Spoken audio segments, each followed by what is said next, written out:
Buddy, buddy, are you scared?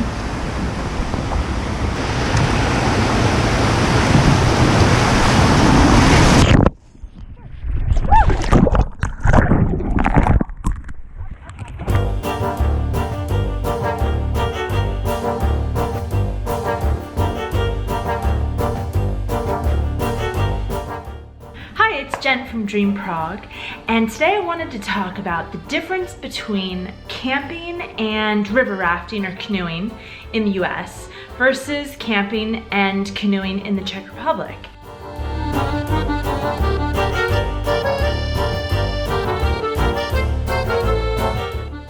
Now, I just got back from a weekend trip near Český Krumlov down the Vltava River, and it was so much fun, but it was totally different than anything I'd experienced in the United States, mainly in California and Oregon. So the first thing that you couldn't help but notice was how totally overcrowded everything was. When we arrived at the first campgrounds, there were tents as far as the eye could see, and they were stacked like it looked like a tent city. And we were literally tripping on all of the ropes, the ties that like harness the tents to the ground. There was no place to go. And this is really weird because in the US, the whole point of camping and getting out into nature is to get away from people. Like, people are the opposite of nature. In Oregon, when we went on a 5-day river rafting trip, you even had to apply to win a lottery so that you could have permission to go. And if you didn't win the lottery that year, your group didn't get to go. The whole point is to keep the people to a minimum out in nature. And it's generally the same out on the river. When you're on the river in Oregon, you don't really see other people's boats, and if you do, you give a friendly wave, but that's it. You let them enjoy nature and you enjoy nature. And in fact, when you're looking for a place to camp at night, if you come up to a stop where you had predicted that you would camp there and there's another group or even another tent, you just don't stop there as a courtesy. You just keep going until you find a place to camp without people. It's kind of rude to go up to someone in nature and just camp right next to them. It's the total opposite in the Czech Republic. We were going down the river with people on both sides of us. We had our dog with us, and people seemed to love saying hi to our dog. And in fact, there were many opportunities to stop, and people were just stopping as big groups. Nobody tried to sort of isolate themselves in nature. When you're camping in the US at night, because you know that the only people around you are a few other tents in your group, if you hear noises like scratching on the ground or heavy breathing, you're pretty sure it's maybe a wild boar or a bear. I mean, basically, we're always on the lookout for bears in the United States.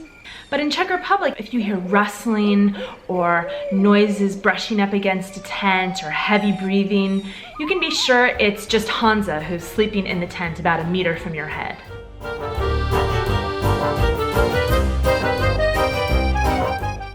The second difference I noticed was entertainment.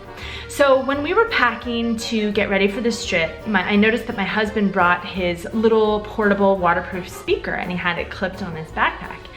And I was like, you can't bring that. That's so rude. You can't go out in nature and like sync up your playlist to a speaker. You're gonna interrupt the birds, or probably be offensive to our Czech friends that you just want to play, some soundtrack when we're trying to be out in nature. In the United States, sure, you'll bring, like, if someone has a guitar or a ukulele, they can bring that and sort of have some campsite music, but you don't want to just bring your music from home. I thought we'd look like these Americans that couldn't live without our devices and our phones and our music for more than a day in nature. And I thought, no, the Czechs are probably way more serious about nature, no music. And then of course we get to the campsites and everybody's playing music, whether it's from speakers, synced up to their iPhones. A lot of people had guitars.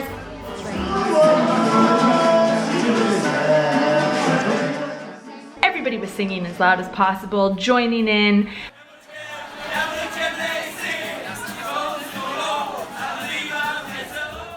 There was no sort of like isolated, respect the nature type of music happening. It was really just a big party and everybody was invited. The only bad part about the entertainment was when the big drunk sing-along group decided to move their party outside my tent about a meter away from my head at 4:30 in the morning.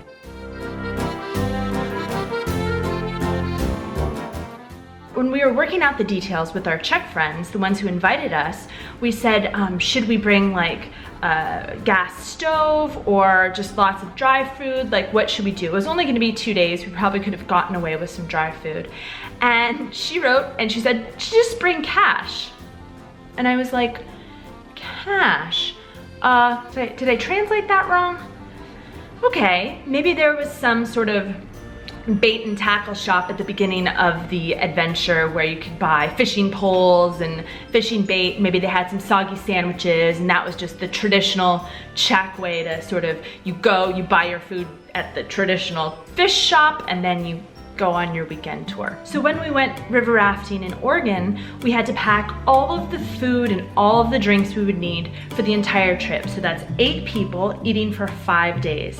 So we had these giant coolers packed to the brim with all the food we'd need. And then we also had like a makeshift kitchen. So we had all of the pots and pans, the propane, the utensils, everything that we'd need. And every single time we camped, pull it all out, set up the kitchen, do the whole bit. And we had like a menu and it was planned, this for this day and this for this day. It was very, very organized. And for beer, we actually brought an entire refrigerator, this United States refrigerator, like huge, full of beer.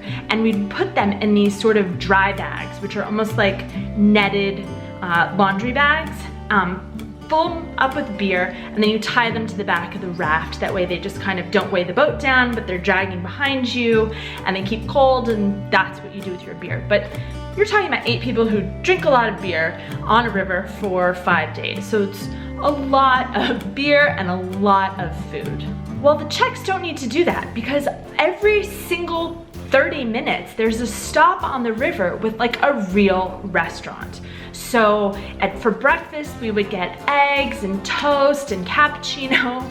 For lunch I had delicious halušky, which is actually a Slovak dish, but it's like gnocchi with cheese and really, really warm and comforting especially because it was totally raining that day. So it was really nice to have a hot meal. And for dinner there was sausages and řízek, which is like a fried steak of chicken or pork, and salads and really delicious sweet dumplings stuffed with blueberries and slyhačka, which is whipped cream, and of course draft beer. Everywhere you go, draft beer. So like you're never without food, you're never without beer. And we stopped, like, oh my God, during the day we stopped like 4 or 5 times just to kind of get a refreshment.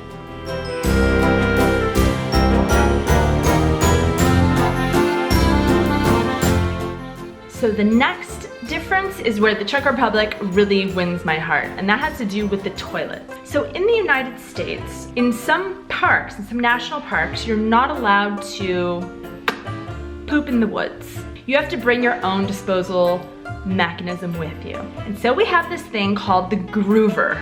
And the groover is a toilet that you use and then you pack up and you put it on your boat and you bring it with you everywhere you go. So when we went on a river rafting trip, we went for 5 days and we had 8 people and we had 1 groover for the whole group. It's pretty disgusting. Let's just say that pooping in the woods is way better than the groover.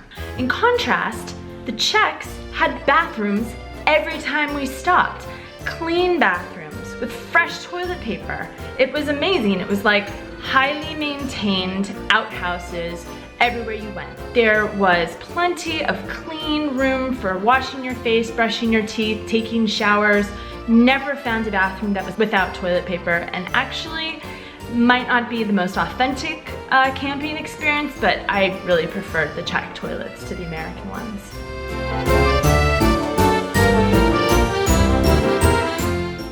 Another big difference was the actual falls. So I guess in English we just call them like the falls or the rapids, and they're marked on your map. In Czech they're the Jezi? Oh God, my teacher told me so many times. Basically the little vodopad, the little waterfalls. We must have gone over like 9 of them in 2 days. So in Oregon, the falls are quite big and they're a little nerve-wracking when you're going down it. You've got a captain who's steering the raft and everybody really has to hold on, sort of strap themselves in and take precautions, because if you fall off, it's deep water, there's lots of rocks, you can get stuck under the boat. My husband flipped us once in a boat and it was really scary. We lost a camera. I was stuck under a boat. It was someone got hooked in the bum with a fishing hook. It was messy and it was scary. The Czech Republic falls are just a little smaller. So they're usually sort of man-made, and so there'll be like a sign saying don't go down the main fall, like go down this little sort of divided area.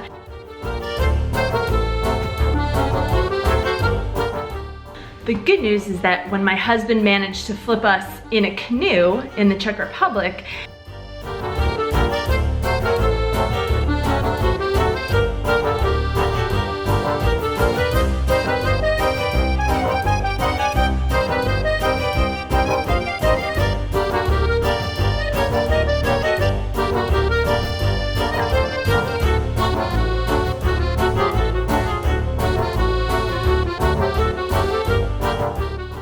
we were basically in waist deep water, and all I had to do was pick my dog up out of the water with one hand and try to like fish all of the crap that had fallen out of the boat with the other hand.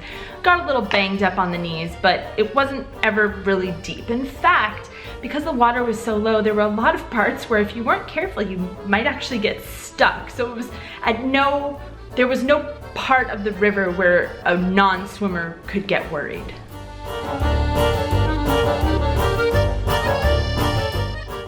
Another difference was you can't go on the river unless you have someone who's qualified to take you down the river. So we happened to have someone in our party who had done this many times and he'd actually worked as a guide.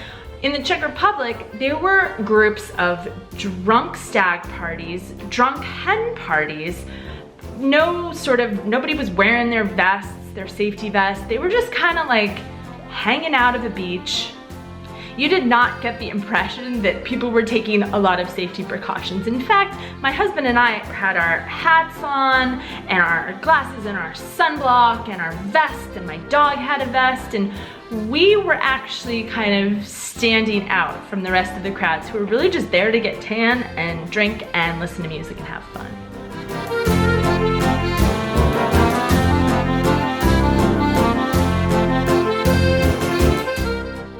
And the last big difference between canoeing and camping in Czech Republic versus the United States was sort of the climax, or the vista, the views. Like, what about your trip are you taking away and telling stories about? So in the United States, when we go river rafting or camping, generally there's some snakes that we get to see, or maybe some wild pigs or some deer. The river rafting trip in Oregon, we saw 3 bears. That was pretty awesome. I mean, basically the whole time you're camping, you're just like, watch for the bears. You have to pack up all your food airtight so that the bears don't get it. Like, bears are a big problem when you're camping in the US. Okay, the scenery is pretty cool too. In Czech Republic, the vista was quite different.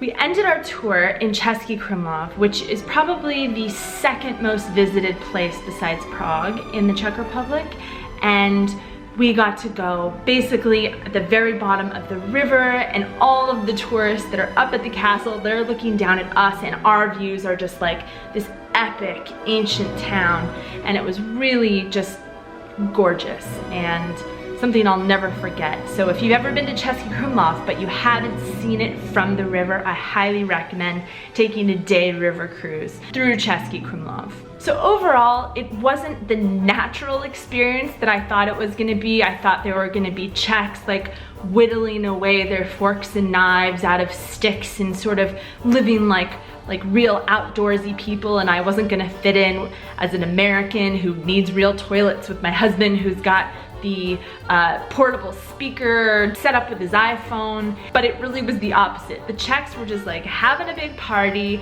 just like they do anywhere on the weekend, only they'd moved it to the river. So bottom line, I would definitely recommend a camping / canoeing trip in the Czech Republic. Thanks for joining me today, and if you've ever camped in both places, in the United States, the American West, or in Czech Republic, and you notice some differences, let me know in the comments below.